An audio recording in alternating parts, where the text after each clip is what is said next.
Hello friends, কেমন আছো তোমরা? আশা করি তোমরা খুব ভালো আছো। আজকে তোমাদের কাছে একটা দই কাতলা রেসিপি নিয়ে চলে আসলাম। মাছগুলোকে ভালো করে নুন হলুদ মাখিয়ে তেল গরম হয়ে গেলে মাছগুলো একটা একটা করে ভেজে তুলে নিলাম। আর ওই তেলেই আমি পেঁয়াজ কুচি, আদা রসুন দিয়ে ভালো করে নাড়াচাড়া করে তাতে কাজু কিশমিশ দিয়ে একটু হালকা ফ্রাই করে একটা বাটির মধ্যে তুলে নিলাম। আর ওইখানেই আমি একটু পোস্তও অ্যাড করলাম। তারপরে এই ভাজা পেঁয়াজ আদা রসুনগুলো একটা গ্রাইন্ডারে নিয়ে ভালো করে এর একটা পেস্ট বানালাম।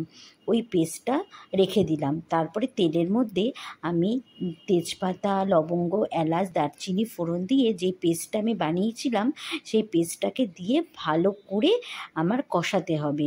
আর সাথে একটু নুনও অ্যাড করে নিলাম। আর যখন দেখবে তেল ছেড়ে যাচ্ছে তখন ওই ফ্যাটানো একটু টক দই তুমি ওর মধ্যে একটু অ্যাড করে নেবে।